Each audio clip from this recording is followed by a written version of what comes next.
যদি আপোনাৰ ration card নাই তেনেহ'লে আপোনালোকে কৰিব পাৰিব এপ্লাই। তো ৰেচন কাৰ্ডৰ বাবে আপোনালোকে বহুত ডাঙৰ এটা আপডেট আহিছে। তো আমাৰ ডক্টৰ হিমন্ত বিশ্ব শৰ্মা ছাৰে আপোনালোকক কেবিনেটত বহি এই মন্তব্য কৰিছে। তো আপোনালোকে যদি ৰেচন কাৰ্ড নাই তেনেহ'লে আপোনালোকে ৰেচন কাৰ্ড এপ্লাই কৰিব পাৰিব।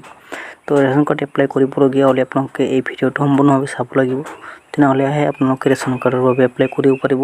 ইয়াতে ৰেচন কাৰ্ড এপ্লাই কৰিলে কি কি নথিপত্ৰ লাগিব, ক'ত যাই আপোনালোকে জমা দিব লাগিব সেই বিষয়ে কেবিনেটে অতিৰিক্তভাৱে 20 লাখ জনসংখ্যাক 20 লাখ জনসংখ্যাক পৰিয়াল যদি আমি এভাৰেজ 4জন কৰি ধৰো 5 লাখ হ'ব।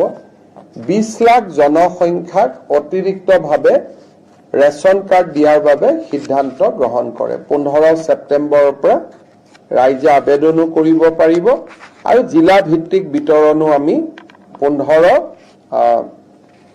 ছেপ্টেম্বৰৰ আগতে আমি কৰি দিম। ইউৰ ৰাইজৰ বাবে এটা সহায় হ'ব যে 20 লাখ লোকে অতিৰিক্তকৈ ৰেচন কাৰ্ড লাভ কৰিব। চুক্তি স্বাক্ষৰ কৰিব যাৰ জৰিয়তে যাৰ স্যালাৰি একাউণ্ট যোন বেংকত আছে, ধৰি ললো মোৰ স্যালাৰি একাউণ্ট ষ্টেট বেংকত আছে, মোৰ স্যালাৰি একাউণ্ট পাঞ্জাব নেশ্যনেল বেংকত আছে, মোৰ স্যালাৰি একাউণ্ট ইণ্ডিয়ান অভাৰচিজ বেংকত আছে। যি বেংকত স্যালাৰি একাউণ্ট থাকে তেওঁলোকে আমাৰ লগত হোৱা চুক্তি অনুসৰি ৰাজ্য চৰকাৰৰ কোনোবা কৰ্মচাৰী দুৰ্ঘটনাত নিহত হলে 1 কোটি টকা পৰিয়াললৈ তেওঁলোকে ইন্সুৰেন্স প্ৰিমিয়াম হিচাপে আগবঢ়াব। যদি পাৰ্মানেন্ট ডিজেবিলিটি হয়, টোটেল ডিজেবিলিটি, তেতিয়াহ'লেও 1 কোটি টকা তেওঁলোকক আগবঢ়াব। আৰু যদি পাৰ্চিয়েল ডিজেবিলিটি হয় তেতিয়াহ'লে 80 লাখ টকা আগবঢ়াব।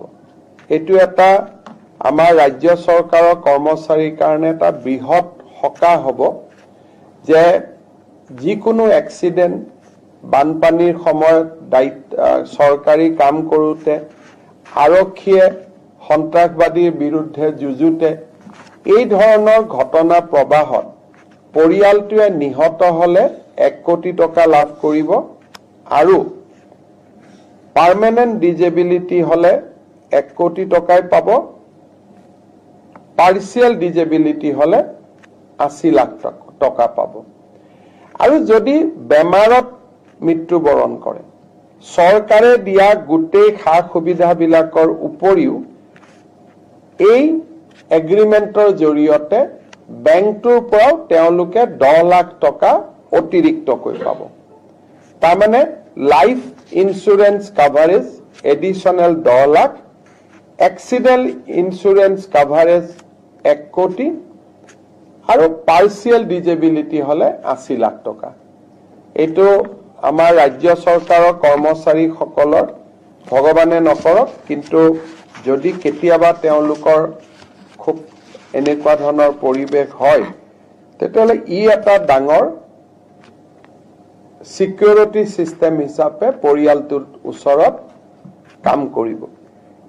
এইখিনিৰ পৰিৱৰ্তেও চৰকাৰে যি সুবিধা আজিলৈকে আগবঢ়াই আছে এইখিনি চলি থাকিব।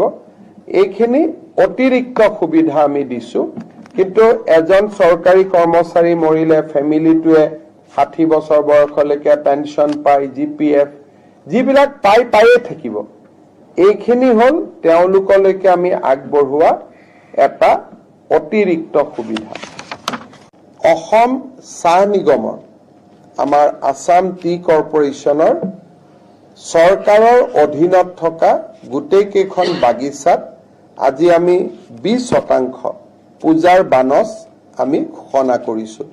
আপোনালোকে জানে যে এতিয়া গোটেইবোৰ বাগিচা আমাৰ লগত নাই, বহুত কেইখন বাগিচা আমি লিজ আউট কৰি দিছো, কিন্তু যি কেইখন বাগিচা আমাৰ লগত আছে আৰু লিজৰ ডিউৰেশ্যন চাই যিটো সময়লৈকে চৰকাৰৰ লগত আছিলে এই গোটেই সময়খিনিৰ কাৰণে আজি আমি